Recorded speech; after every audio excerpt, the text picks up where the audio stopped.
Pastor Natan Rufino, o arrebatamento será antes ou depois da grande tribulação? Bom, eu vou defender que o arrebatamento deve acontecer antes da tribulação. Eu costumo dizer antes do primeiro dia dos 7 anos de tribulação, já para deixar bem designado, bem descrito, né?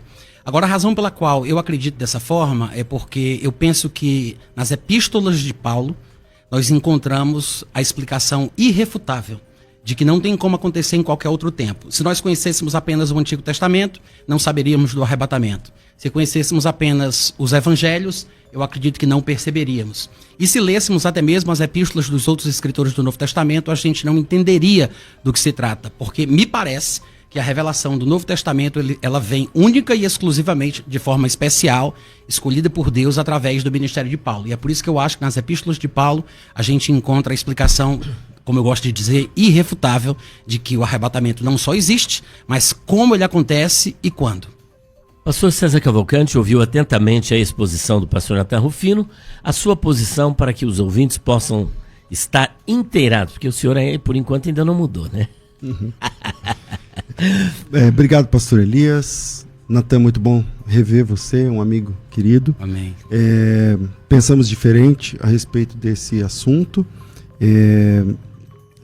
Não há o arrebatamento antes da grande tribulação não pode ser defendido em um texto bíblico, é uma compreensão teológica. Então, na Bíblia, existem muito mais evidências de que a igreja atravessará o período de perseguição, conforme Jesus Cristo disse. A primeira pessoa que falou grande tribulação no Novo Testamento foi Jesus, e quando ele disse esse termo, ele estava falando que a igreja atravessaria esse período sendo perseguida por causa do nome de Jesus. Eu sei que há uma luta entre os irmãos pré-tribulacionistas para dizer que aquele texto se refere a judeus, porém, judeus não são perseguidos por causa do nome de Jesus. Se é perseguido por causa do nome de Jesus, obviamente é cristão. Então, se é cristão, tem os cristãos ali sendo perseguidos durante o período da grande tribulação. Então, não tem essa possibilidade, eu não consigo ver uma possibilidade de interpretar Mateus capítulo 24 de uma outra forma, senão que os salvos ali apontados estão atravessando o período da grande tribulação. Portanto, a igreja atravessa sim a grande tribulação, e quem disse isso primeiro foi Jesus Cristo em Mateus capítulo de número 24. Pastor Natan Rufino, estão em conflito as cartas paulinas com os evangelhos sinóticos? Como é que é? Não, eu acredito que não. Eu acho que, claro, é muito interpretativo, porém eu sei que há divergências sobre a interpretação do sermão profético, e não falo nem só sobre os prés e os pós-tribulacionistas. Há divergência, inclusive, entre os próprios prés, né? Nem todos concordam de que, por exemplo, se fale de arrebatamento ali.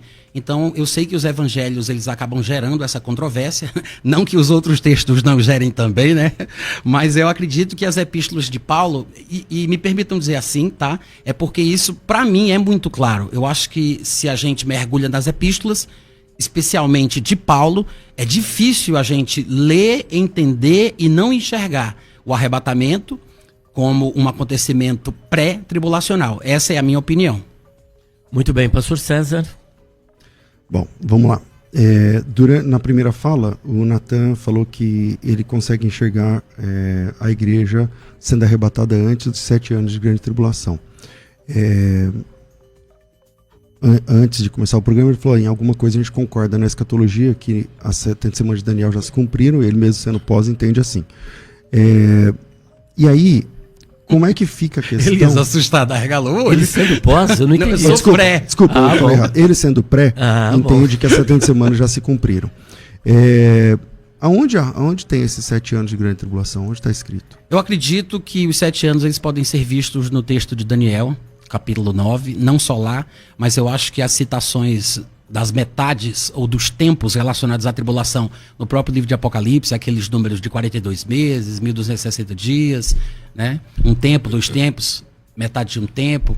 Eu acho que tudo isso faz referência a esse período de 7 anos que fica dividido em 2 pedaços, que tecnicamente parecem ter sido chamados por Jesus de princípio das dores e depois de grande tribulação. Eu acho que eles se harmonizam, principalmente por causa do texto de Daniel que fala sobre a aliança de 7 anos. Embora eu pense realmente como você sobre o cumprimento das 70 semanas, a minha interpretação sobre elas ainda é pré-tribulacionista. Muito bem. Se elas já se cumpriram, você ainda vê que falta 7 anos? Não é que faltam. Na minha visão, como eu te falei, eu compartilho do pensamento daquele pastor de Oxford, Oxford Bible Church. O nome dele é Derek Walker. Ele é pré-tribulacionista, mas ele tem uma visão também bem diferente nessa questão das 70 semanas. Eu sei qual é o pensamento convencional, eu acho até que é mais fácil de ser compreendido, mas eu simpatizei com a visão de Derek Walker. Não é uma coisa sobre a qual eu vivo falando. Eu compartilhei contigo naquele dia ali, mas eu não tenho pregações sobre as 70 semanas, mas eu acho que ele tem um bom ponto. Só um minuto, nós vamos chamar a enquete agora para ver como é que está a votação. Bom, haverá arrebatamento antes da grande tribulação? 56% diz que sim. E 44% diz não. Eu creio que tudo isso pode mudar até o final do debate, portanto, deixe a sua votação e no final nós vamos anunciar. Pastor César. Bom, como eu disse antes, a compreensão que a igreja não atravessa a grande tribulação, ela é mais uma compreensão teológica, confessional do que bíblica.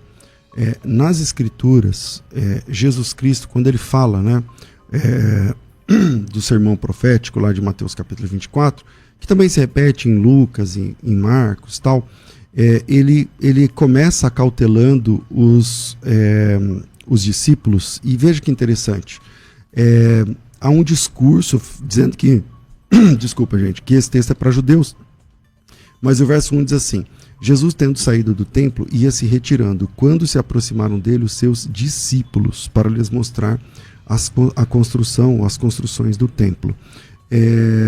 Eu não me recordo de outro momento em que Jesus chama os discípulos e faz um discurso para judeus.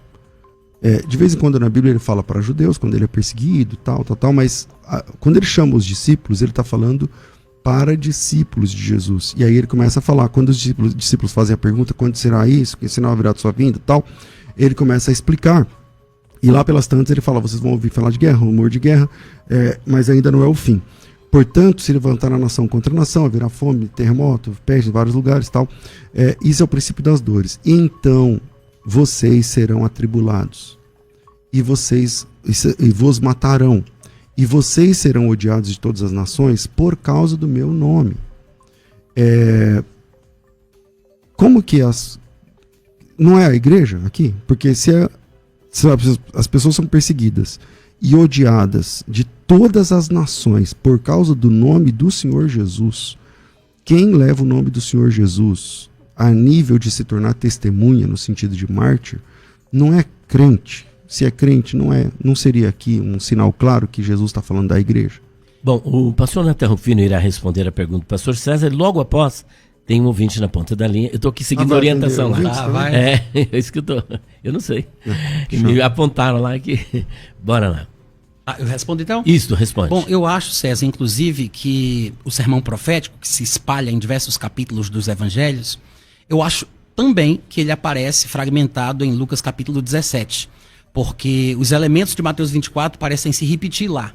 Quando ele fala sobre Noé, lá ele inclui Ló, embora Ló não apareça em Mateus 24, ele fala sobre um ser tomado, outro deixado, os mesmos elementos, comiam, bebiam, a mesma coisa.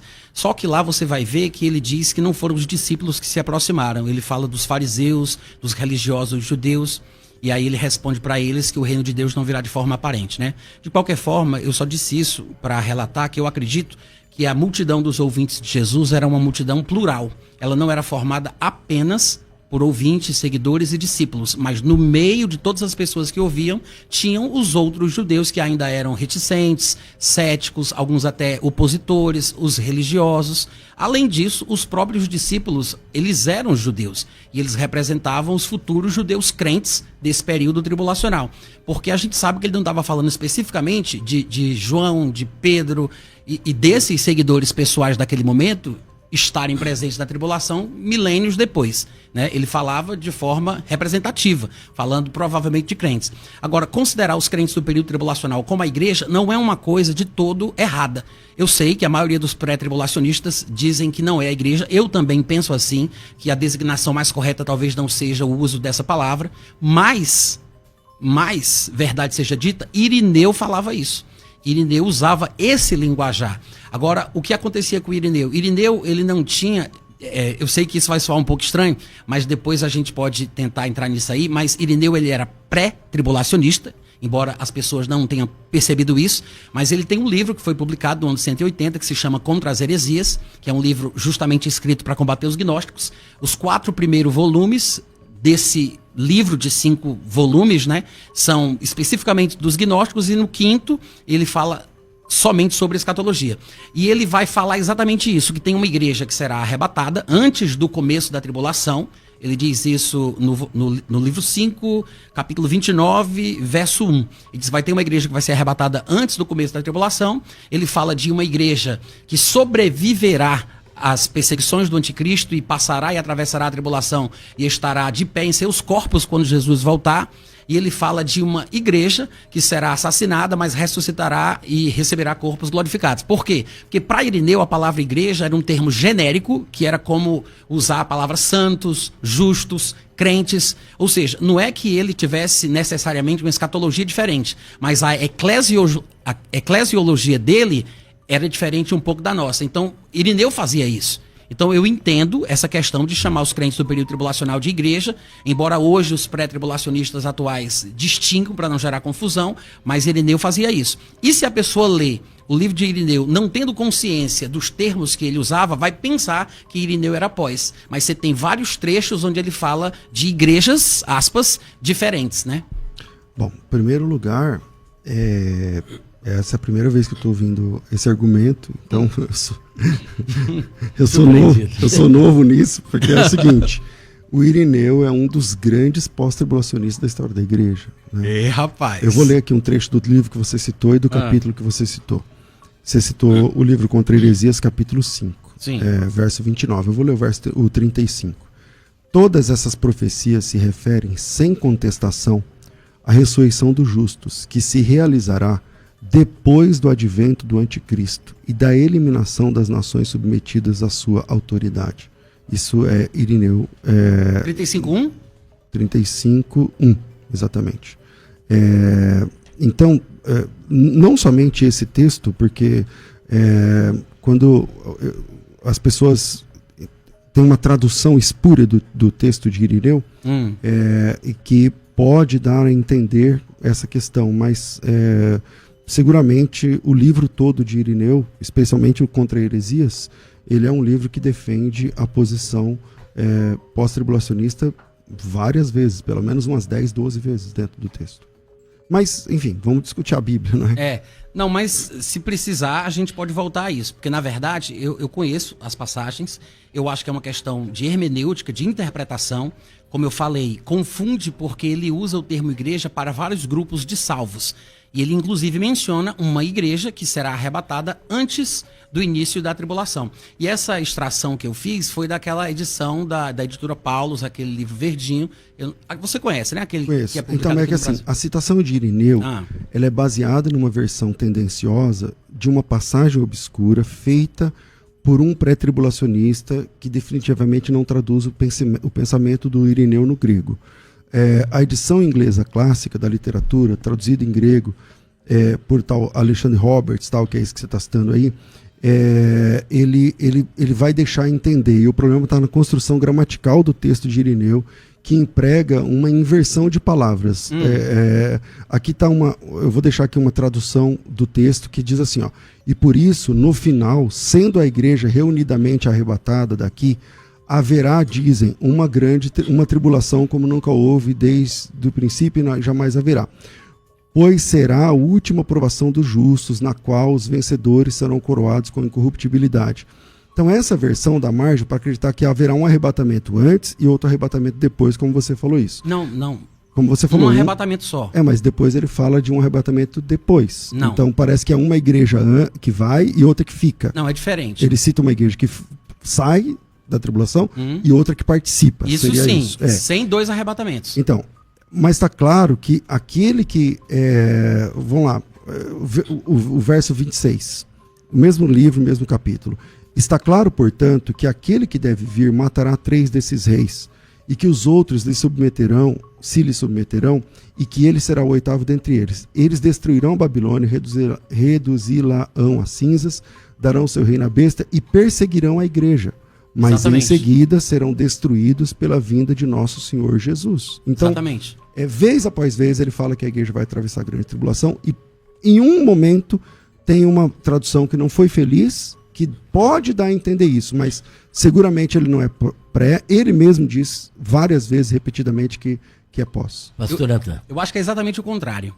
Porque quando eu falei e toquei no assunto, eu disse exatamente isso. Que confunde. Porque nós lemos com pressupostos, né? Achando que Irineu está falando que a igreja vai passar pela tribulação. Mas ele, em vários momentos, ele fala de vários tipos de igreja. E isso é o que nos confunde. Porque ele diz, por exemplo, que os santos, justos e salvos morrerão durante a tribulação, mas no final serão ressuscitados. Aí depois ele fala de um outro grupo de santos, justos e salvos, que ele também chama de igreja, que sobreviverão, não morrerão, não serão transformados, mas estarão esperando Jesus voltar em suas carnes. Ou seja, eles entrarão no milênio com seus corpos mortais, né? E ele fala de uma igreja que será arrebatada antes do início da tribulação. Inclusive, desconsiderando aí o capítulo 29, versículo 1, que você disse que é uma tradução espúria, eu vou citar uma outra parte. Por exemplo, no capítulo 28... Não é o 28. 26. Não, peraí. Eu estava com ele marcado aqui, mas tu falou outra coisa, aí eu mudei. Tá aqui. É no capítulo 31. Livro 5, 31, 2. Ele diz, tendo o Senhor ido entre as sombras da morte, onde estavam as almas dos mortos, e ressuscitado depois corporalmente, e depois de ressuscitado, sendo levado ao céu, indicou que o mesmo aconteceria com os seus discípulos. Aí ele vai falar mais algumas coisas e vai repetir basicamente a mesma frase de levar os discípulos para o céu 3 vezes. Aí ele diz assim, por exemplo, mais para frente, depois reassumirão seus corpos numa ressurreição perfeita, isto é, nos seus corpos, da mesma forma que o Senhor ressuscitou, e irão à presença de Deus. Nenhum discípulo é superior ao seu mestre, mas todo discípulo será perfeito como seu mestre. Como nosso mestre não voltou logo para o céu, mas esperou o tempo da sua ressurreição, estabelecido pelo Pai e indicado pela história de Jonas, e ressuscitando depois de 3 dias foi assunto ao céu, assim nós devemos esperar o momento da nossa ressurreição, estabelecido pelo Pai, pré-anunciado pelos profetas. Então, ressuscitando, serão levados ao céu os que entre nós o Senhor julgará dignos. Por 3 vezes ele fala aqui que esse grupo específico de salvos, porque ele menciona pelo menos 3 ou 4 grupos de salvos diferentes. Tem até um grupo de salvos judeus, dos quais a gente não falou, mas aqui ele está falando de um grupo específico, que é os que vão ser arrebatados, os mortos em Cristo que ressuscitarão, que vão ao céu. Ou seja, esses aqui não fazem parte daqueles que morrerão durante a tribulação e ressuscitarão, porque não teria tempo hábil para ir ao céu, já que Jesus desceu para estabelecer o milênio. Ele não está falando dos que estarão vivos no final da tribulação em suas carnes, como ele menciona, porque esses também entrariam no milênio com seus corpos mortais. Ele está falando daquele outro grupo que eu mencionei, que será arrebatado de repente e logo depois virá a tribulação. Como é que a gente sabe? Porque ele menciona isso várias vezes e ele diz que eles irão ao céu. E outros textos do mesmo livro vão falar que eles vão entrar na Jerusalém celestial. Então ele está falando de um povo que num determinado momento hábil podem ir ao céu e depois voltar com Jesus, que não daria, no meu ponto de vista, né, para ser no final da tribulação. Bom, aí você está colocando o seu ponto de vista no texto de Irineu, né? Não é isso que ele está dizendo. Mas vale a pena para quem está ouvindo a gente, porque aí a gente saiu da Bíblia, quando você trouxe o Irineu... Culpa sua, viu? Minha? Não foi não? Bom, não fui eu que citei Irineu. Foi eu? Imagino que sim, porque... Eu nem me lembro, mas tudo bem, se foi eu, tudo bem. Você trouxe Irineu, eu falei, bom, já que vamos falar de Irineu, na verdade ele não é pré, né? Você começou, mas enfim, vale a pena para quem tiver dúvida pesquisar. Hoje tem até inteligência artificial, Google, não sei o que lá, pesquisem tudo isso que o pastor Natan Rufino falou, descubram se Irineu era realmente pré-tribulacionista. Vez após vez, no mesmo livro, ele afirma que a igreja atravessa a grande tribulação. E não somente Irineu, não somente Irineu, mas toda a patrística é uníssono, né, para falar que a igreja atravessa a grande tribulação. Não me lembro de nenhum pai da igreja ou da época que apresenta uma ideia diferente. Na verdade, não existe nenhuma denominação que é pré-tribulacionista antes do século XIX. Né? Tem, César. Tem, inclusive, pais da igreja, como Eusébio de Cesareia até, que o pessoal muitas vezes não conhece ou não sabe, né? Mas ele, inclusive, escreveu textos que são, pelo menos na minha interpretação, né? Eu não quero aqui ser o dono da verdade, mas eu enxergo assim, pré-tribulacionistas. Como, inclusive, esses de Irineu também. Que, se for olhado com calma, todos os textos que eu gostaria de mencionar, ou poderia mencionar, eu acho que a conclusão mais lógica do assunto é que ele está falando de um arrebatamento pré-tribulacional. Embora ele fale de salvação de outros crentes, que ele também chama de igreja, que vão ser salvos. Ele chama de igreja, mas ele fala de um grupo que é arrebatado, que também é igreja. Ele fala de um grupo que é salvo durante a tribulação, que é a igreja, que morre e ressuscita. Um grupo que não morre, mas fica vivo até o fim, que ele também chama de igreja. Então eu acho que é isso que a gente tem que distinguir. Mas, por exemplo, Eusébio de Cesareia, né? Deixa eu ver o que é que eu separei dele aqui. Esse livro que eu estou folheando aqui é um livro meu, onde eu separei alguns trechos da patrística, né, que vai do ano 35 ao ano 749, que falam sobre o arrebatamento pré-tribulacional. Efraim o Sírio também, inclusive, o pessoal conhece muito aquele texto, a gente até já conversou sobre ele, César, aquele texto que é considerado pseudo-Efraim, né? Muitas vezes a gente vai debater sobre esse assunto, o pessoal lembra desse texto. Mas além desse texto, existem muitos outros. Eu separei, por exemplo, nesse livro, 10 outros textos, além daquele, né, que tem 10 parágrafos, 10 outros textos onde Efraim fala do arrebatamento pré-tribulacional. É porque os fragmentos e os livros da patrística, eles são muito grandes e são pouco conhecidos. São cerca de 400 ou 500 livros e fragmentos de livros, escritos ainda em grego e latim, que nem sequer foram traduzidos para o inglês, ou para o francês, ou para qualquer outro idioma. Então, a gente realmente está alheio a essa informação. Eu tomei conhecimento porque um senhor chamado Lee William Brainerd, dos Estados Unidos, fazendo pesquisas, ele fala grego muito bem, e ele acessou um acervo de uma biblioteca que tem documentos e livros gregos desde a época de Homero, do ano 868, a.C., até o período bizantino no século XIII, ou seja, são 2000 anos de acervos de literatura grega, e ele fez uma pesquisa a respeito do assunto e foi encontrando em vários pais da igreja menções claras e objetivas ao arrebatamento pré-tribulacional. E esses textos que eu falei, além daquele que a gente já conhece, né, que é chamado de pseudo-Efraim, esses 10 outros textos de Efraim o Sírio são claramente pré-tribulacionistas. Bom, o que eu posso dizer é que o Eusébio de Cesareia diz categoricamente que a igreja atravessa a grande tribulação. Então, não somente Eusébio de Cesareia, Hipólito de Roma, Irineu de Leão, enfim, os pais da igreja, quando você vai ver exatamente as citações, você percebe que a expectativa dos pais apostólicos, ou melhor, dos pais da igreja, era que a igreja atravessasse a grande tribulação. Inclusive, antigamente os pré-tribulacionistas aceitavam essa ideia, entendiam assim, e diziam que esses pais da igreja eram intratribulacionistas. Eles cunharam um termo novo, esse termo não existe na história, mas eles acreditavam que a igreja era intratribulacionista, porque eles acreditavam que a igreja atravessava sim a grande tribulação. Sobre o pseudo-Efraim, que é um pseudepígrafo, né? Pseudo significa falso, né? Nem sempre, tá, César? Às vezes é usado como um termo técnico para falar... Eu estou falando da parte da etimologia. Pseudo em grego significa falso. Sim, mas o pseudo-Efraim é chamado assim porque não se há certeza de que é de Efraim. Ele não está dizendo que o livro é falso. É que assim, o verdadeiro Efraim, o sírio, ele está, 600 anos antes do 300. texto. Eu acho que é um pouco gente, mais. Sem querer ser chato. Vamos para a Bíblia. Não, então, é que assim, quem está trazendo a patrística... vamos para a Bíblia, vamos ver o que a Bíblia diz. Porque fica agora parecendo que, dando um ar, o pré-tribulacionismo não tem base na patrística. Eu acho que tem, viu, César? Então, a gente pode marcar um tema sobre patrística. Sei para que a gente foi entrar nisso. Aí, culpa minha, né? Que tem que responder. Você que tem que responder, mas vamos voltar para a Bíblia. Meia hora só em patrística. Mas eu acho que a culpa foi minha mesmo. Então, eu acho que seria muito interessante para o pré-tribulacionista ter meia dúzia de bases dentro da patrística. Na verdade, muito foi escrito sobre escatologia. Eu fico com na vontade de história da falar. Tu igreja. fala isso aí, ó. Aí, em vez da gente sair, eu não quero provar. Tá bom. É que é bem difícil pro pré-tribulacionista usar a patrística para defender essa ideia. Mas Não é essa. o convite é voltar para o texto bíblico. Então vamos lá. Mateus capítulo 24, Jesus Cristo disse, com todas as letras, né, que as pessoas iriam ser perseguidas por causa do nome de Jesus, que é o que eu estava trabalhando antes de trazer aí a patrística, né? Versículo 9, sereis odiados de todas as nações por causa do meu nome.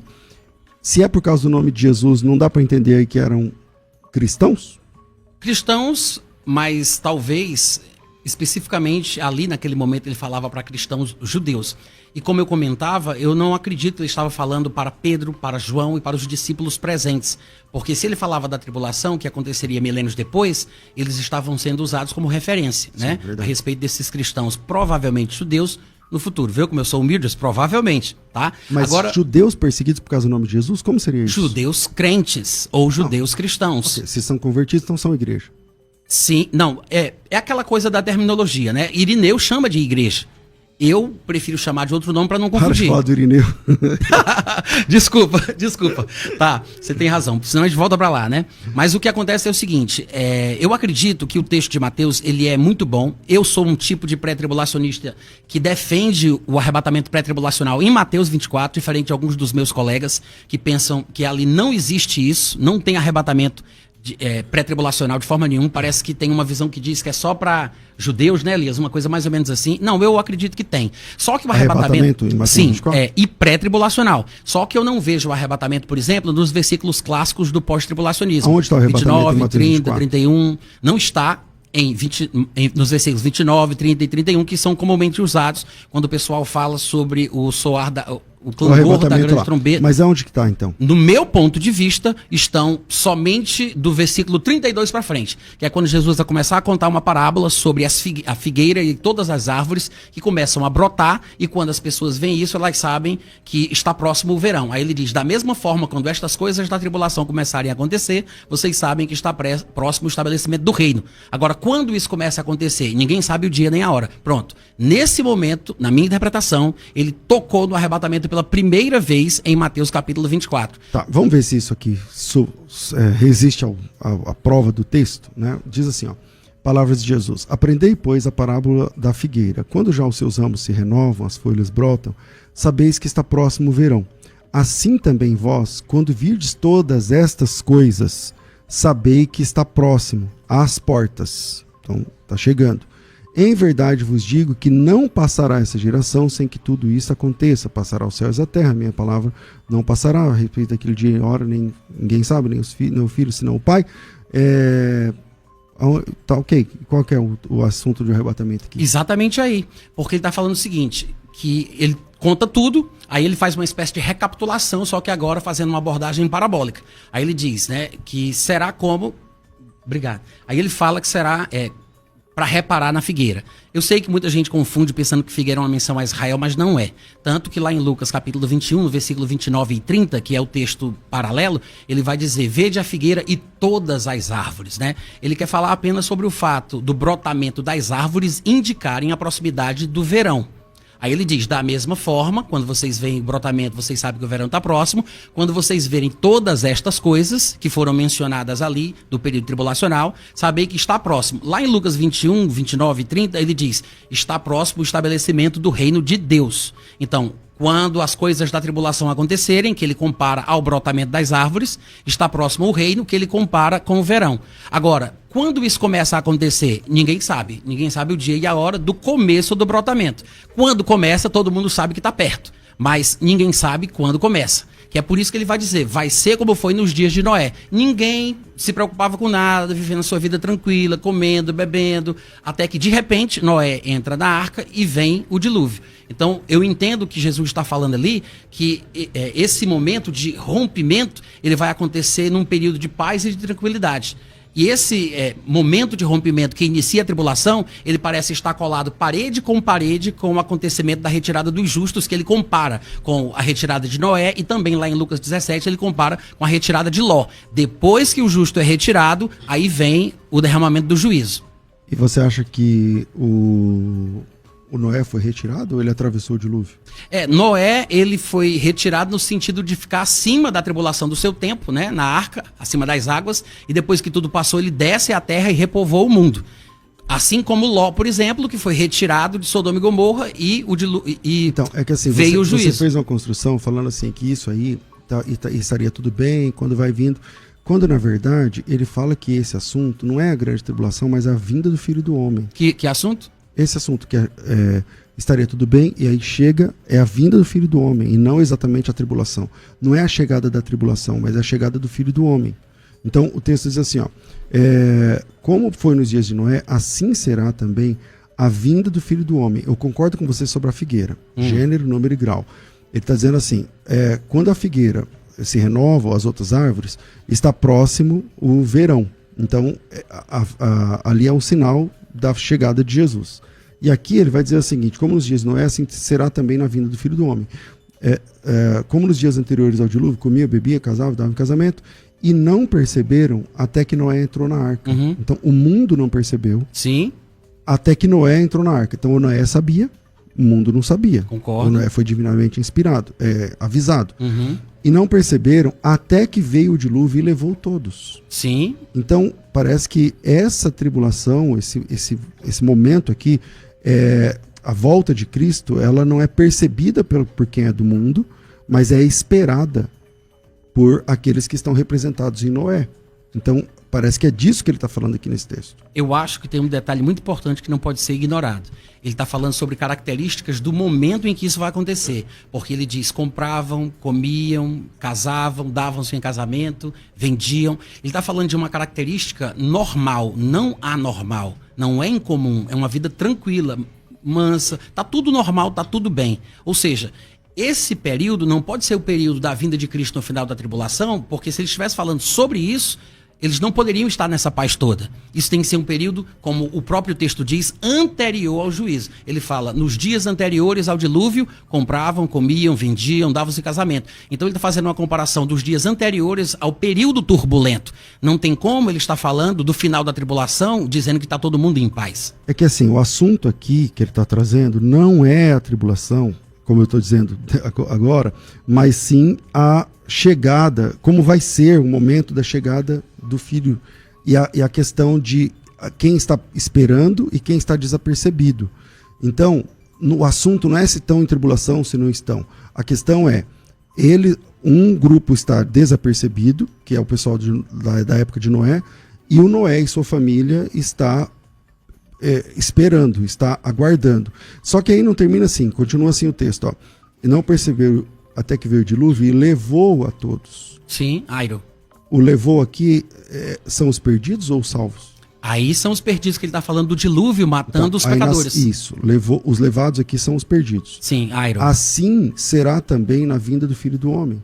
Estarão dois do campus, um é levado. Aí é paralambano. O outro é deixado. Assim também as duas estarão no moinho, uma é levada, o outro é deixada. Então, levando em conta a própria figura que Jesus Cristo disse, então ele está falando que ele está levando uns e condenando esses daí e preservando outros. Essa é a leitura óbvia do texto, não seria? Eu acho que não.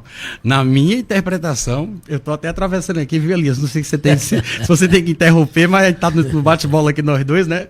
Mas se você precisar interromper, você fala, tá? Não dá vontade de entrar no negócio, mas não posso. Então, César, eu vou até repetir o que eu falei, tá? Porque eu acho que isso que é muito importante. Esses que não estavam percebidos, que você falou, porque Noé estava percebido e os outros estavam sem perceber. Isso. Concordo plenamente, e eu acho que é exatamente por isso que a minha interpretação faz mais sentido. Por quê? Porque ele está falando sobre um tipo de vida tão normal e tão comum que ninguém estava preocupado com nada.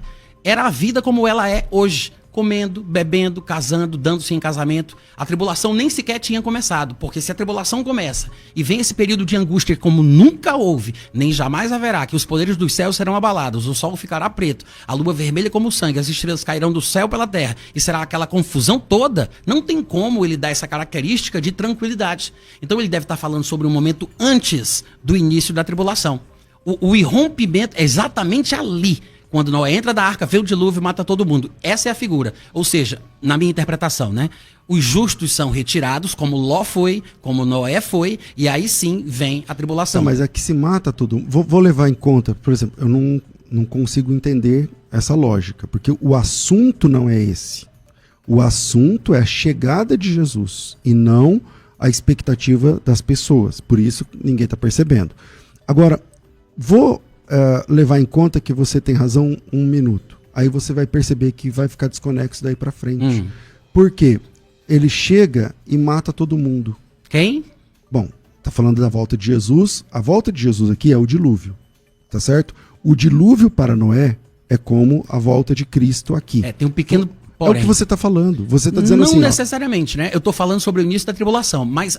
Então, deixa eu construir o argumento para você entender. Ó. O que eu estou dizendo é o seguinte, ó, que aqui ele diz assim, que ninguém percebe, se dão em casamento e tal, e ninguém percebeu até que não entrou na arca. O que eu estou dizendo aqui, o mundo não está esperando a volta de Cristo, não tem essa expectativa, somente a igreja. Tranquilo. Esse é o assunto do tema. Não é se o mundo está em causa ou não, que é o que você está dizendo. Mas foi Jesus quem disse, hein?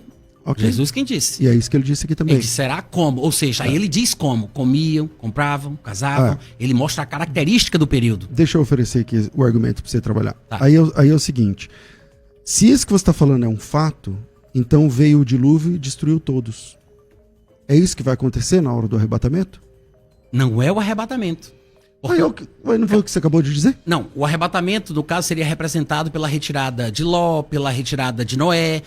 O arrebatamento seria isso. Mas após o arrebatamento, na minha concepção, é que vem esse período de angústia. Então, peraí. Pelo que eu entendi, me ajude se eu estou entendendo o que ele está falando errado. Ele está dizendo o seguinte, ó.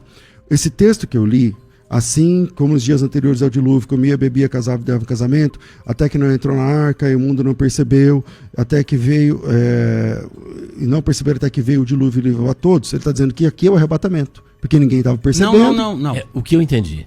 Eu entendi que é o seguinte, Noé, ele é tirado antes do dilúvio, que é bem da verdade, o dilúvio só ocorreu 40 dias depois, né? Porque começou a chover 40 dias e dilúvio, do hebraico, Kabul, significa montão de água. Então esse montão de água só surgiu 40 dias depois. Só que antes de chover, 7 dias antes, Noé é tirado e colocado dentro da arca. Então eu tô certo do que ele está falando. Então o que acontece? Tá entendendo que aqui é o arrebatamento. Aí, Noé, ele diz, Noé fica em cima, dentro da arca, e aqui embaixo tem a água. Ele representou como essa retirada de Noé dentro da arca como arrebatamento. Isso, e aqui embaixo a grande tribulação. Então, foi um paralelo que ele fez. Então, né? Mas não é o que acontece, porque quando Noé ali prefigura o arrebatamento, então não tem grande tribulação, porque vai acabar morrer todo mundo. Então morre todo mundo nesse momento. Jesus usou essa figura de Noé e ele usa também a figura de Ló. São os dois que ele usa, né? No entanto, a gente sabe que nem todo mundo vai morrer, porque os outros textos que falam do período tribulacional mostram pessoas blasfemando, pessoas recebendo a marca da besta. No meio da grande tribulação. Né? Pois é. Então, há textos que mostram o que acontece dentro da tribulação. Mas Jesus, naquele momento, quis falar especificamente de algo. Era o que ele queria dizer. Então, ele disse, olha, vai ser assim. Aí ele disse que as características desse acontecimento se darão no momento em que ninguém espera. Por que ninguém espera? Porque não tem nada extraordinário acontecendo. Me lembra muito aquilo que aparece em 2 Pedro capítulo 3, quando ele diz que os escarnecedores zombarão dizendo, cadê a promessa da sua vinda? Tá tudo igual desde que os nossos pais morreram. Ou seja, não tem nada extraordinário, nada fora do comum acontecendo. Tá tudo como desde sempre foi. Só que aí ele fala sobre essa repentina destruição. Então, me parece que as características do período que antecedem imediatamente antes o período da tribulação é esse período de calmaria, de paz, tranquilidade, como inclusive o próprio Paulo vai falar em 1 Tessalonicenses capítulo 5, né? Paz e segurança, aí de repente vem a tribulação, que lá em 1 Tessalonicenses ele chama de dia do Senhor, né? Que é esse período de caos, de tristeza, de sofrimento e de juízo. Bom, vamos lá. Em primeiro lugar, eu trouxe aqui a consideração de Mateus capítulo 24, onde Jesus diz claramente que a perseguição da grande tribulação acontecerá sobre aqueles que professam o nome de Jesus. E nisso concordamos, tá lá, é um texto claro, não tem muito o que fazer. E eu perguntei se essas pessoas são cristãs. Aí você disse que sim. Sim, dá pra gente concordar nisso. É porque são perseguidos por causa do nome de Jesus. Eu só acho mais complicado chamar de igreja, mas mesmo assim eu entendo. Então, vamos lá. Jesus diz assim, eu li o versículo 9, agora eu vou pro verso 21, que é a primeira vez que Jesus fala sobre grande tribulação. Pois haverá, então, grande tribulação como nunca houve, desde o princípio do mundo, e até agora jamais haverá. Se esses dias não fossem abreviados, nenhuma carne se salvaria, mas por causa dos eleitos, ou eclectos, ou escolhidos, né, serão abreviados esses dias. Esses eleitos só podem ser cristãos, porque, veja só, porque se alguém disser, olhai ali o Cristo, não acrediteis, aparecerão falsos cristos, falsos profetas e tal, se possível for, enganaria até mesmo os escolhidos. Escolhidos, dentro do Novo Testamento... Você sabe que ele não discorda disso, né? Não sei? Eu não sabia. Você vai descobrir agora. Então, ótimo. Então pronto. Se os escolhidos são igreja, acabou. Então a igreja atravessa. Eu não usaria a palavra igreja para não gerar confusão, mas eu entendo perfeitamente. São salvos que crerão em Jesus e estão ali, né? Tudo bem. Por que eu não gosto de chamar o termo igreja? Eu penso, César, que a igreja ela é um acontecimento, um povo, um evento que tem início, meio e fim. Ela não está sempre na terra, a igreja não é formada por Adão, por Abel, por Abraão, por Davi e por todos os justos, santos e salvos do Antigo Testamento. Eu não acredito nisso. Eu acredito que a igreja ela tem um marco inicial. Porque quando você vai para o Novo Testamento, mais uma vez, as epístolas de Paulo, esse é o grande segredo, é de lá que a gente entende os evangelhos, o Antigo Testamento e até mesmo o livro de Apocalipse. Se você vai para os textos de Paulo, você vai ver ele dizendo o seguinte, que a igreja está sendo edificada no fundamento dos apóstolos e profetas. Eu não sei se é Efésios 2:20, né? Ou seja, ele diz que a igreja está sendo edificada sobre um alicerce que foi colocado pelos apóstolos e pelos profetas. No entanto, o mesmo livro de Efésios, no capítulo 4, do versículo 7 em diante, ele diz que Jesus é aquele que subiu para preencher todas as coisas, mas ele havia descido antes. Quando ele subiu, ele levou cativo o cativeiro, concedeu dons aos homens. E os dons que ele concedeu são apóstolos, profetas, evangelistas, pastores e mestres. Então, estes dons ministeriais não foram concedidos antes da sua assunção. Concordo. O que significa que não havia profeta, não havia apóstolo para estabelecer o fundamento. Se a igreja vai ser edificada sobre o fundamento dos apóstolos e profetas, então primeiro os apóstolos e profetas têm que ser concedidos para que depois venha o fundamento e a igreja... Entendi. Ou seja, no meu raciocínio, a igreja começa ali. Tá, vamos descer um degrau nesse raciocínio. Tá. Eu concordo que a igreja, o Adão não sabia o que era igreja, o Abraão não sabia o que era, tá tudo bem. Só que Israel é um povo de Deus do Antigo Testamento. No Novo Testamento, eles rejeitam Jesus. Veio para o que era seu, é Israel. Os seus não receberam. Todos quantos receberam, deu-lhes o poder de serem feitos filhos de Deus. Esse pessoal é a igreja. Certo? Aqueles no Antigo Testamento, tá falando? Desculpa, eu me perdi. Estou em João. Veio para que era seu, já tá na Nova Aliança, né? Não receberam. Todos que receberam, deu-lhes o poder de serem chamados filhos de Deus. Esse pessoal é a igreja. Com certeza. Ok. Esses dois povos, que vamos chamar de povos de Deus, a gente tem, com bastante tranquilidade, textos bíblicos para defender. No Antigo Testamento Israel, no Novo Testamento a igreja como povo de Deus. Tanto que lá no Novo Testamento, no Apocalipse, aparecem 24 anciãos e a maioria dos escatólogos vão entender que é 12 patriarcas, 12 apóstolos. Tem Posso lá fazer um pequeno adendo? 12... eu queria só construir argumento, que é o seguinte, você está defendendo um terceiro povo. Você está defendendo um terceiro povo. Você está dizendo, olha, esse pessoal que vai ser perseguido por causa do nome de Jesus não pode ser chamado de igreja. Tá. É Israel? Não, não é Israel. Porque... Israel sim, também. Em qual texto? Não, porque é o seguinte, se a gente está falando que Jesus disse aos seus discípulos, e esses discípulos eram essencialmente judeus, ele está falando com os judeus crentes, é lógico que os judeus crentes do período tribulacional estão sendo representados ali. Então, mas a sua lógica não funciona, ela tem que funcionar até o fim. Por exemplo, se ele está dizendo judeus convertidos, você está falando assim, judeus convertidos. Judeu convertido no Novo Testamento é igual à igreja, certo? Então, judeu convertido é a igreja. Depois que a igreja surgiu, não nos evangelhos. Tá, mas judeu convertido é a igreja no Novo Testamento. Ok. Aí você está dizendo assim, tá, aí é judeu. Tá, mas é judeu que é convertido, que segue a Jesus. Todo judeu que segue a Jesus é a igreja. Mas ele não deixa de ser judeu, tá? ele continua praticante do judaísmo? Porque judeu... Alguns continuaram, né? Inclusive a gente vê isso na Bíblia, que eles deram um problema nas igrejas dos gentios por causa da continuidade da prática. E é bom fazer isso? Não, bom não é, eu tô dizendo que é fato. Então, mas eles foram criticados. Tudo o apóstolo bem. Paulo, ele fala o seguinte em Gálatas, todo o livro de Gálatas é justamente lutando para que os cristãos, a igreja, não voltasse aos ritos judaicos. O apóstolo Paulo, quando se converte, ele considera o judaísmo esterco. Então, dizer que a igreja continua sendo judia... Não é isso que eu disse não, tá? Não é de bom tom no Novo Testamento. Mas não foi isso que eu disse. Então, vamos lá. Repete. Na verdade é o seguinte, essa passagem que você sempre cita, que você acabou de falar novamente, eu acho que tem ela em 2 lugares do Novo Testamento, né? Gálatas 3:28 e outra lá, acho que é Efésios, Colossenses, eu não sei. Mas em Gálatas 3:28, eu vou ler aqui rapidinho pra gente refrescar a memória, ele vai falar exatamente isso aí, né? Ele diz: de sorte que já não pode haver judeu, nem grego, nem escravo, nem liberto, nem homem, nem mulher, porque todos vós sois um em Cristo. Esse é um dos textos, né, que são usados, não é? Eu nem citei, mas tudo bem. Não, mas é a nossa referência, né? Porque ele está mostrando que não tem judeu nem gentil, né?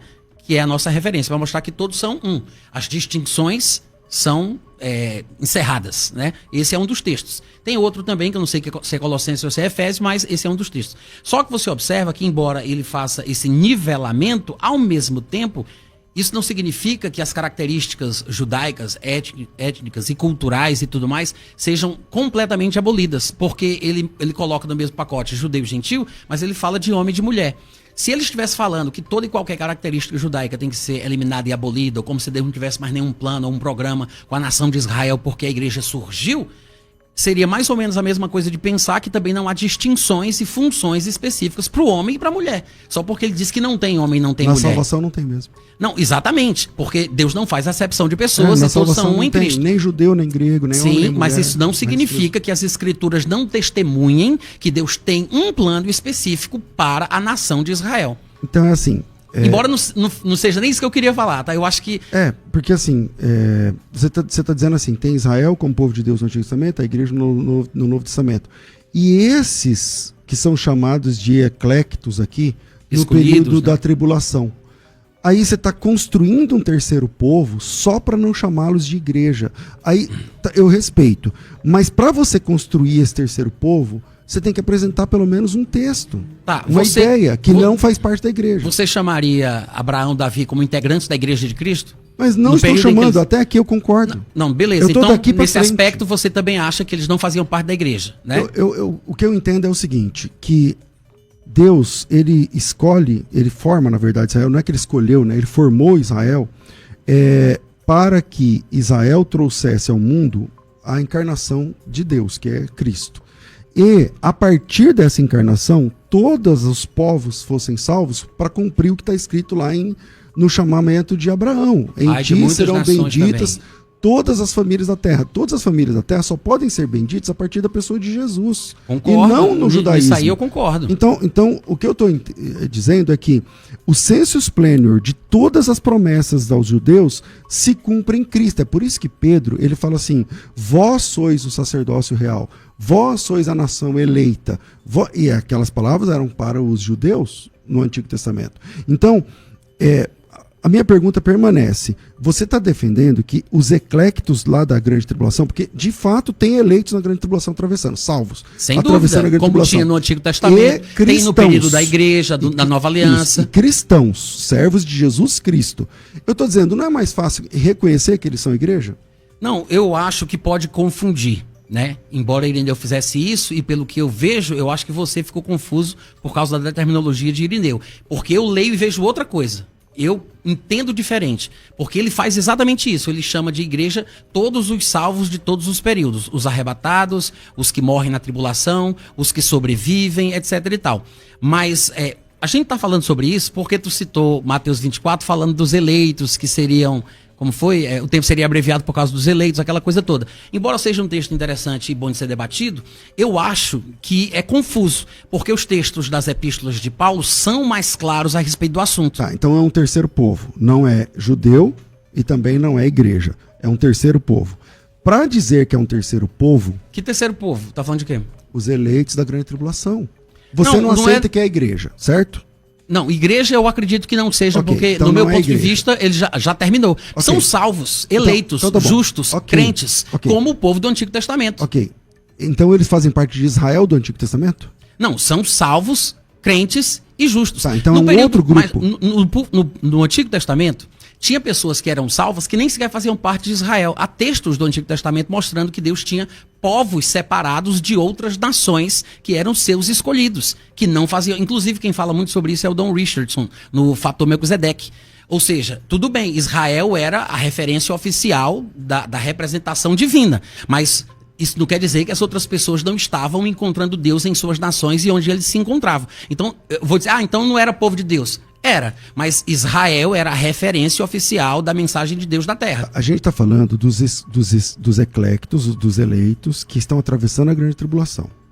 Aí eu perguntei, não é mais fácil você entender que é a igreja? Porque eles estão sofrendo por causa do nome de Jesus? Não, Você eu diz acho, assim, eu acho mais fácil dizer que eles são salvos. Eu queria construir a pergunta. Mas tu tá falando sozinho, César. Eu não falei muita coisa, não. Tu tá falando tempo. Não é não? Então, É se a tal ou minha não tá? percepção me perdoa, você pode continuar falando.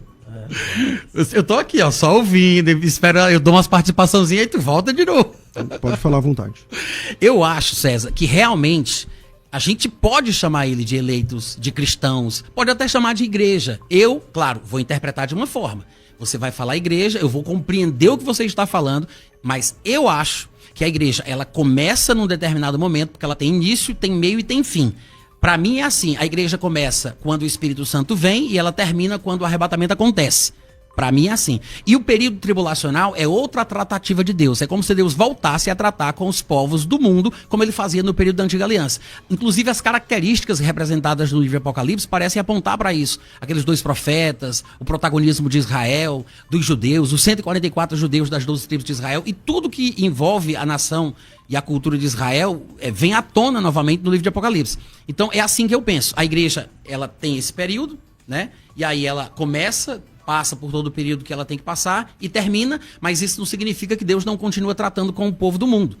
Mas eu sei que há interpretações diferentes, mas eu volto a dizer, eu acho que quando a gente, por exemplo, passar para as epístolas de Paulo, fica difícil da gente interpretar diferente, porque Paulo, ele parece ser objetivo, ele parece ser inequívoco, embora existam interpretações diferentes, eu acho que tem como a gente conseguir aqui decodificar as palavras, as expressões e observar que Paulo está pregando um arrebatamento pré-tribulacional. Você consegue documentar com um texto, um versículo, que depois do arrebatamento as pessoas vão começar a se converter para formar esse povo?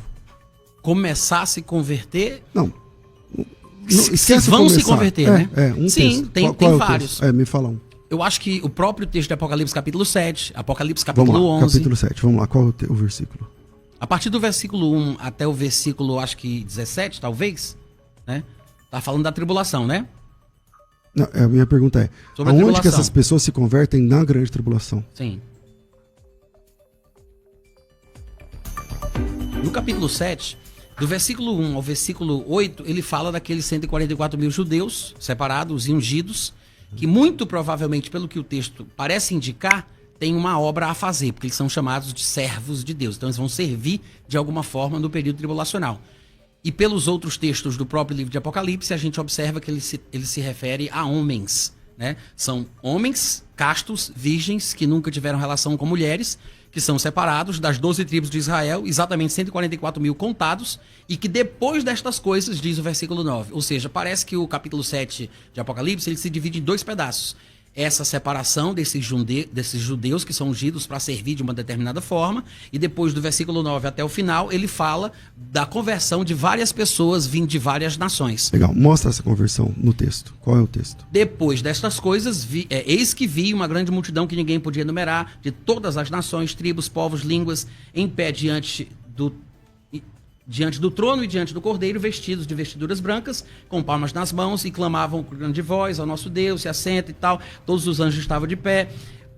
Aí depois ele vai falar quem são esses, e ele vai dizer, vieram da grande tribulação. Eu acredito que se ele estivesse falando da igreja que já existia na Terra antes do período da tribulação, talvez não fosse isso que João iria dizer. Para falar a verdade, acho difícil que João dizia, não sei quem são. Porque se ele está falando da igreja, se é a igreja, eu acho que a conversa aqui seria outra, o registro seria outro. Tá, então vamos lá, eu pedi um texto onde você mostrasse, documentasse uma conversão as pessoas se convertendo durante o período da grande tribulação. Você vai mostrar? Eu acredito que esse aí prova isso, né? E qual o texto? Qual é o texto? Esse capítulo 7 inteiro, ele mostra judeus sendo ungidos e depois destas coisas, ele vê pessoas sendo salvas. Pessoas louvando, que lavaram as vestiduras no sangue do Cordeiro. O texto que você está... Que vieram da tribulação. O texto que você está usando diz o seguinte: depois dessas coisas, viu uma grande multidão que ninguém podia contar, tribos, povos, línguas e nações de pé diante do Cordeiro. Se estão diante do Cordeiro, estão lá no céu. Essas pessoas não estão aqui na terra. Quem? Bom, os que vieram da tribulação. Eu estou lendo o texto que você citou. A minha pergunta é: onde é que eles se converteram? E aí você está dizendo que está vendo eles se convertendo aqui. Aqui eles aparecem lá no céu, diante do Cordeiro, com vestes brancas. E em dado momento, um dos anciãos pergunta assim para João: quem são essas pessoas que estão de pé diante do Cordeiro? Ele fala: eu não sei.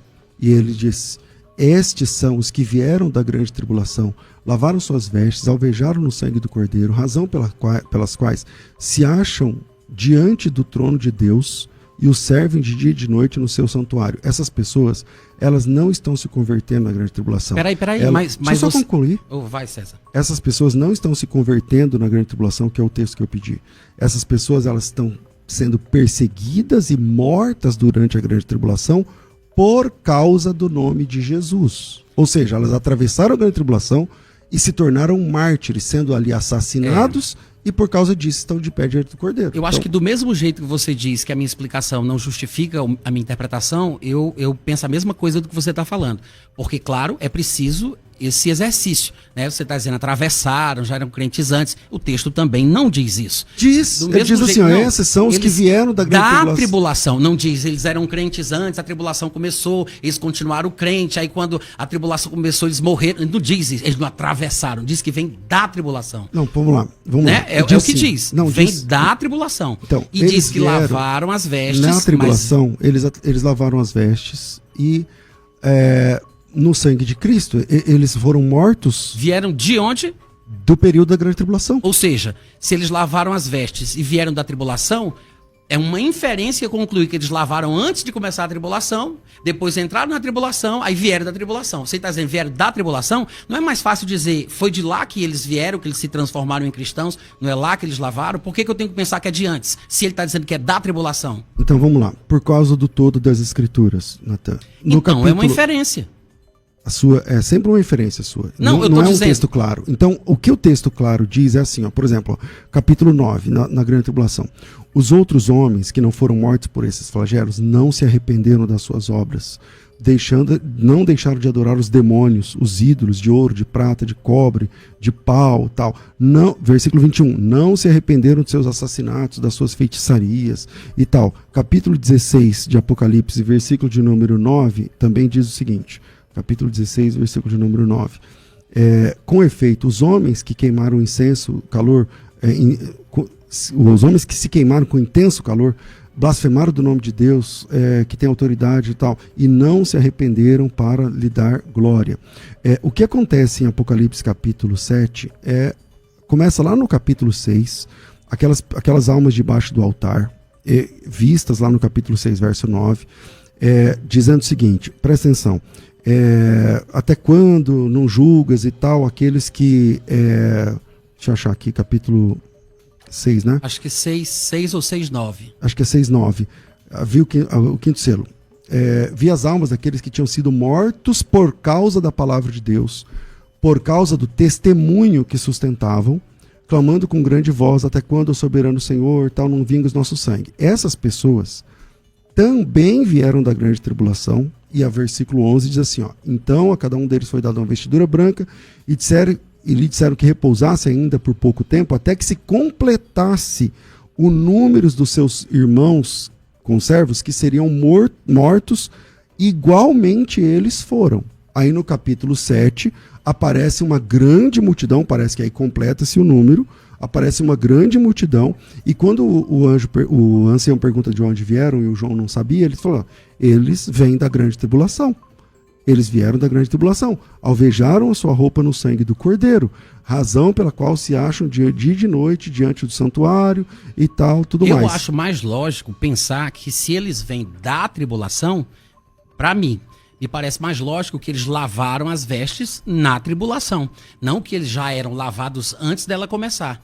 Eu entendo o teu raciocínio, mas na minha cabeça funciona melhor assim. Porque há pessoas se convertendo, há pessoas não se convertendo, praguejando, com o coração duro ficando piores, mas há pessoas se convertendo. E você consegue achar um texto claro? Além desse... Não, né, esse não é claro. Tudo bem, não eu concordo que não é claro, não é. mas eu então, acho... Então tem algum claro? Tem Apocalipse capítulo 11, versículo 13, Vamos lá. que diz que naquela hora houve grande terremoto, quando os 2 profetas foram assassinados, e ruiu a 10ª parte da cidade e morreram nesse terremoto 7.000 pessoas, ao passo que as outras ficaram sobremodo aterrorizadas e deram glória ao Deus do céu. Isso aqui mostra o pessoal temendo a Deus por causa do acontecimento e, consequentemente, dando glória a Deus. Me parece uma conversão muito clara para mim. Você acha que ali eles se converteram a Cristo? Sim, me parece que sim, porque se eles estão dando glória a Deus pelo temor do que aconteceu diante dos olhos deles, depois da ressurreição dos 2 profetas, e eles dão glória a Deus por causa do que viram, me lembra muito aquele acontecimento lá do carcereiro, quando ele tem aquele terremoto e ele pensa que é Paulo que está causando o terremoto, e ele se ajoelha perguntando o que é que faz para ser salvo. Ou seja, parece uma mudança, que é o que a gente chama de conversão, né? Agora veja que interessante, né? Para você que é pré-tribulacionista, você acha que a igreja já foi arrebatada. Sim. Se a igreja foi arrebatada, o sistema de salvação continua operante mesmo no período da grande tribulação. Isso combina com as palavras de Jesus, quando ele falou, por exemplo, das 10 virgens. Enfim, quando chega o noivo, acabou a chance. Quando chega o noivo, eu acho que não. a Acho que chance. aquela passagem ali, ela não aponta para isso, não.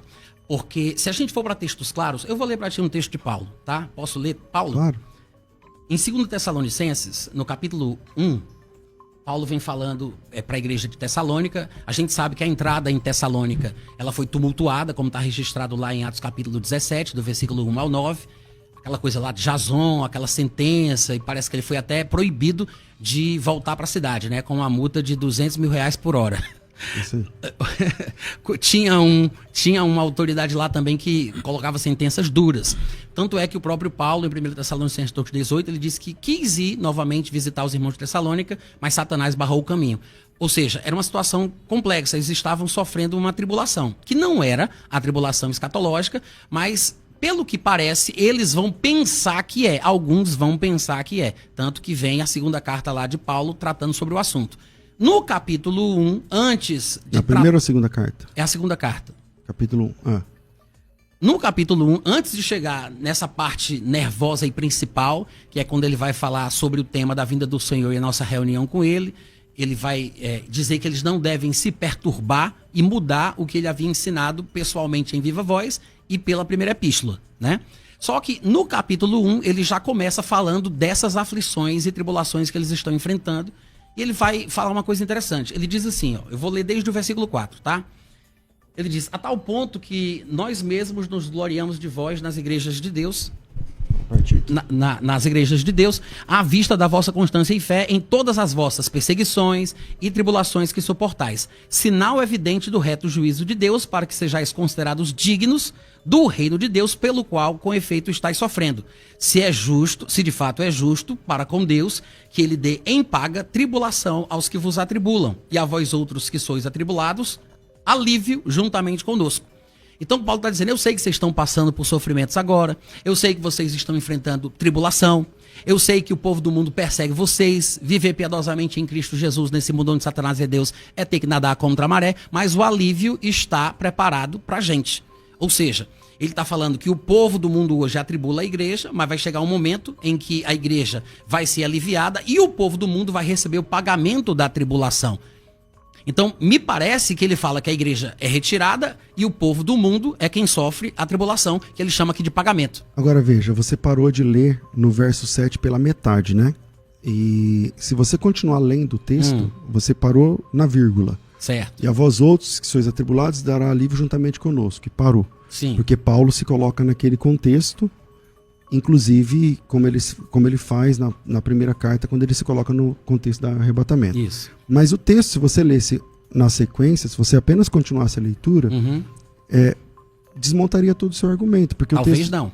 Porque o texto diz assim, ó, vou ler o 6. Se de fato é justo para com Deus que ele dê em paga tribulação àqueles que vos atribulam. E a vós outros, os que sois atribulados, ele dará alívio juntamente conosco. Quando? Quando do céu se manifestar o Senhor Jesus com os anjos do seu poder, em chama de fogo. Que mais? Trazendo vingança contra os que não conhecem a Deus, não obedecem ao evangelho de nosso Senhor Jesus. Estes sofrerão eterna destruição, serão banidos da face do Senhor e da glória do seu poder, quando ele vier para ser glorificado nos seus santos. Ou seja, como você parou de ler o texto, você não só diz que ele vai dar alívio, mas quando ele vai ser esse alívio? Entendi. Esse alívio vai acontecer, segundo o texto que você mesmo está apresentando, quando Jesus vier. Só que a vinda de Jesus aqui não é secreta, não é um arrebatamento. Ele vai vir em chama de fogo, trazendo vingança contra os que não conhecem a Deus, trazendo vingança contra os que não obedecem a Deus. Esses sofrerão eterna destruição, enquanto ele vai ser glorificado nos seus santos. Tem um detalhe aí. Só encerrando aqui. Eu quero falar também, viu? Pode falar. É que assim, você citou o texto, você leu e citou pela metade. De propósito. Tá bom, então pode continuar. Eu fiz de propósito. Por quê? Porque eu acho que esse texto ele é um texto chave, sabe, César? Mas ele pode ser mal interpretado. Exatamente como, me parece, os editores das nossas Bíblias fizeram. Eles parecem ter interpretado errado, que é por isso que as colocações dos sinais gráficos de pontuação, no meu entendimento, estão no lugar errado. Olha só. Ok, eu tô pegando aqui o negócio, pode continuar. Eu queria que tu prestasse atenção. Pode ir. Ó, ele diz, vou ler até de novo. Ele fala, ó, de fato é justo para com Deus que ele dê em paga tribulação aos que vos atribulam e a vós outros alívio quando o Senhor se manifestar do céu, né? Só que ele coloca que as duas coisas vão acontecer nesse mesmo momento, se a gente ler do jeito que está aqui, com a vírgula. Porque fica, eles receberão a tribulação como pagamento e nós seremos aliviados quando ele se manifestar do céu. Só que ele está falando da tribulação que é antes dele se manifestar do céu. Como ele poderia pagar com tribulação quando ele se manifestasse do céu? Não faz sentido, não é?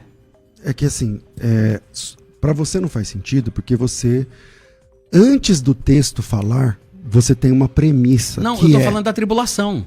Ele diz assim, ó, vocês estão sendo atribulados agora, mas vocês vão receber o alívio. Quando ele diz, não, eles que estão atribulando vão receber o pagamento que vai ser a tribulação, ou seja, Deus retribuirá com tribulação esses que maltratam vocês. E nesse momento, vocês vão receber o alívio.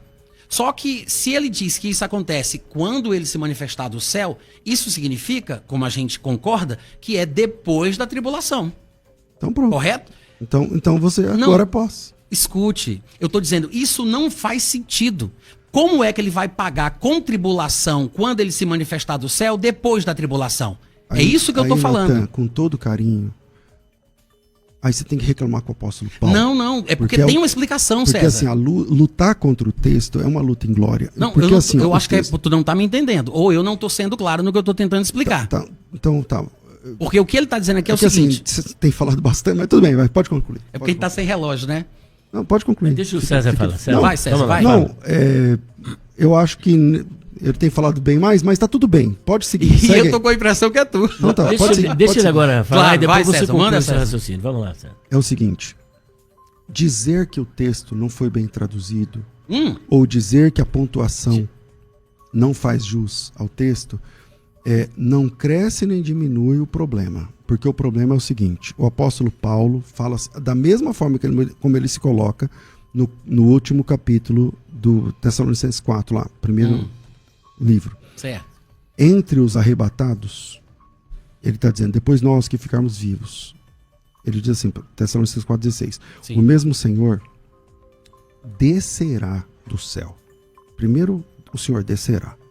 Não tem... Tem 3 céus, tá? Tá, ele descerá do céu. Depois, aqui ele está dizendo, ele se coloca naquele povo lá. Nós que ficarmos vivos seremos arrebatados. Aqui, ele também se coloca entre as pessoas que estão na tribulação quando o Senhor Jesus voltar. Ele diz assim, ó, versículo 6, se de fato é justo para com Deus que ele dê em paga a tribulação àqueles que vos atribulam, e a vós outros que sois atribulados, ele dará alívio juntamente conosco. Quando vai ser esse alívio? Quando do céu se manifestar o Senhor Jesus, com os anjos do seu poder em chama de fogo, tomando vingança contra os que não conhecem a Deus. Não tem secreto, não tem um arrebatamento. Isso aí eu nem... Então, não tem uma busca, não. O que vai acontecer é que a trombeta vai tocar, ele vai chegar, ele vai arrebatar a igreja e vai resolver o problema nesse dia. E esse dia é chamado como Armagedon. Então, esse texto aqui combina mais com o Armagedon. Ó. Em chama de fogo contra os que não conhecem a Deus, os que não obedecem ao Evangelho, eles sofrerão a penalidade da eterna destruição, serão banidos à face do Senhor, da glória do seu poder, de novo quando? Quando vier para ser glorificado nos seus anjos e nos seus santos, e admirado por todos que crerem. Então, não sei, como que você vai resolver isso aqui agora? Como é que você resolve isso agora? Acho que é Por mais que você acha que é incongruente tudo isso? Eu acho que é mais simples do que parece, porque ele está falando o seguinte, duas coisas vão acontecer. O povo do mundo que maltrata a igreja vão receber o pagamento, que é a tribulação. É isso que ele está dizendo. Deus vai retribuir. Com o quê? Com a tribulação. Então a tribulação é o primeiro pagamento. Aí depois ele diz que nós teremos alívio. Então ele está falando que eles serão atribulados e nós seremos aliviados. Se as duas coisas acontecem quando ele se manifestar do céu, aí tem um erro. Por quê? Como eles receberiam a tribulação depois da tribulação quando ele se manifestar do céu? Não faz sentido isso. É muito simples, não é nem complicado não. Porque se ele vai pagar com tribulação, no momento em que ele se manifesta do céu depois da tribulação, não tem lógica. O que parece é que eles não colocaram os sinais gráficos de pontuação no canto certo. Inclusive, eles falam sobre esses assuntos nas apresentações das Bíblias. Eu sei que nem todo mundo lê isso, mas tem um comentário interessante aqui num parágrafo dessa minha edição que diz assim, olha, é certo que toda tradução ou revisão da Bíblia Sagrada, ainda que levada a termo por íntegros peritos bíblicos, é sempre trabalho humano e, como tal, está sujeito a falhas. Por outro lado, no entanto, pode melhorar, está suscetível de melhorias. O texto grego original, ele não tinha vírgula, ponto e vírgula, 2 pontos. Na verdade, era tudo letra maiúscula, não tinha nem espaço entre as palavras, né? Até os capítulos e os versículos vieram recentemente, 1200, 1500. Mas o que me parece é que a distribuição dos sinais gráficos de pontuação acabaram nos induzindo ao erro. Porque ele não poderia estar falando que os pecadores vão receber como pagamento a tribulação e nós o alívio quando ele se manifestar do céu depois da tribulação. Não faz sentido. Não faz sentido. Mas eu posso explicar qual é a solução aqui para o problema. Não faz sentido. Então, peraí, explica e depois o pastor César vai... Explica, por que não faz? Posso, César? Vamos lá. Não faça, César, fala. Não, pode. Explica, só para concluir. Então, primeiro eu vejo essa incongruência, mas não é uma coisa tão difícil de se resolver, porque se nós mudássemos aqui 1 vírgula e 1 ponto, só isso. 1 vírgula e 1 ponto, e a gente sabe que mexer na vírgula e no ponto a gente não está mexendo necessariamente no texto original, porque nem tinha vírgula, nem tinha ponto. E as colocações deles são de acordo com o trabalho dos peritos que reconhecem que pode ter falha. Né? Eu sei que o texto é inspirado, mas a tradução, a revisão, não. Então, a gente tem que ter, aceitar o reconhecimento deles das possíveis falhas que o texto tem. Não estou falando da parte inspirada, tá? Pelo amor de Deus, não vamos entender errado. Eu estou falando das questões mesmo, das colocações, das vírgulas, dos pontos e vírgulas, porque isso pode mudar o sentido. Então, como me parece sem sentido dizer que eles vão receber o pagamento da tribulação e a gente o alívio quando ele se manifestar do céu depois da tribulação, porque não faz sentido, se a gente simplesmente colocar um ponto aqui, tudo se resolve. Ou seja, Paulo estaria dizendo o seguinte, vocês estão sofrendo agora, mas eles vão receber o pagamento disso na tribulação, ou seja, Deus vai pagar com tribulação e vocês serão aliviados, ponto, em vez de ser vírgula, ponto. Aí ele começa, mesmo que seja na mesma... Qual é o versículo? O versículo Esse 7? foi a metade e a vós, outros que sois atribulados, alívio conosco. Primeiro no 6, ele diz, Deus pagará com tribulação os que vos atribulam e vocês serão aliviados, ponto.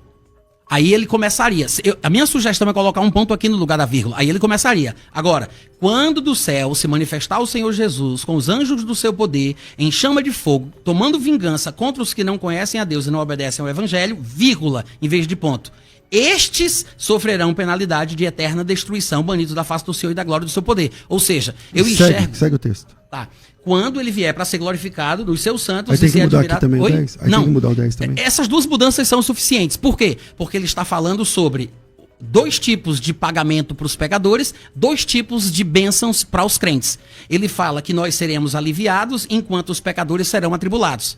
o pagamento da tribulação. Depois ele fala que quando o Senhor vier, depois da tribulação, aí sim, os pecadores do período tribulacional receberão uma segunda punição, que será a banição definitiva. Primeiro eles têm um pagamento para cumprir, que é a tribulação. Depois a banição definitiva. E os crentes primeiro são aliviados e depois vem demonstrar e refletir a glória de Deus nessa glorificação. Agora você vê, né?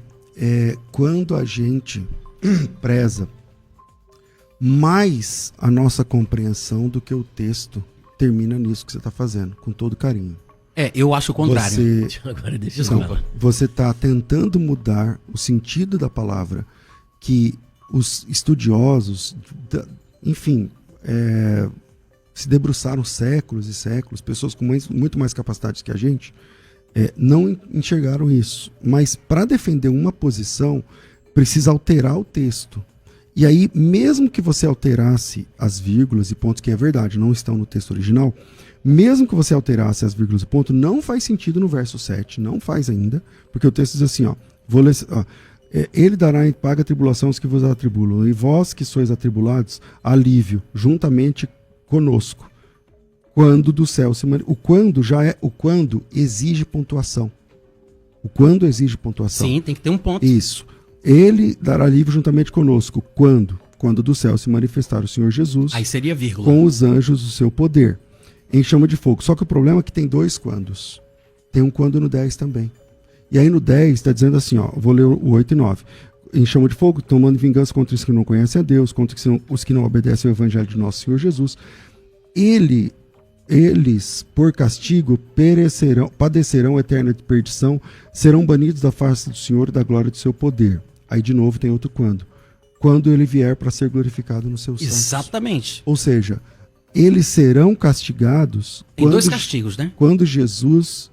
Não são dois castigos. Tem a tribulação, aí depois tem uma banição permanente e definitiva. Primeiro o pagamento que eles recebem, que é retributivo, é a tribulação. Não é bem o que o texto diz. Então, é muito complicado quando, para defender a minha posição, eu começar a duvidar da Bíblia. Né? Não é da Bíblia, texto, da saúde do texto. E aí eu queria deixar como um texto junto com esse, a segunda carta de Pedro, capítulo 3. Porque é um texto claro. Você até citou ele agora há pouco. Ele fala assim que o pessoal está dizendo que a volta de Jesus é tardia, não sei o que lá. Aí ele diz assim, o Senhor, 3:9, o Senhor não retarda a sua promessa, ainda que alguns o tenham por tardia. Ele é longânimo para convosco, não querendo que ninguém se perca e tal. O dia do Senhor, porém, virá como um ladrão. Os céus passarão com estrondo, com grande estrondo. Os elementos ardentes se desfarão. A terra e as obras que nela há serão descobertas. É muito parecido com o que a gente acabou de ler. Havendo, pois, de perecer todas essas coisas, havendo, pois, de perecer todas essas coisas, que pessoas não deveis ser em santa piedade, aguardando e desejando ardentemente a vinda do Senhor, em que os céus em fogo se dissolverão e os elementos ardentes se fundirão? O que o apóstolo Pedro está dizendo claramente é que nesse dia, muito parecido com o que está escrito lá no texto de Tessalonicenses, sem alterar vírgulas e pontos, ele está dizendo que os crentes precisam estar aguardando este dia. Então, falando do dia do Senhor.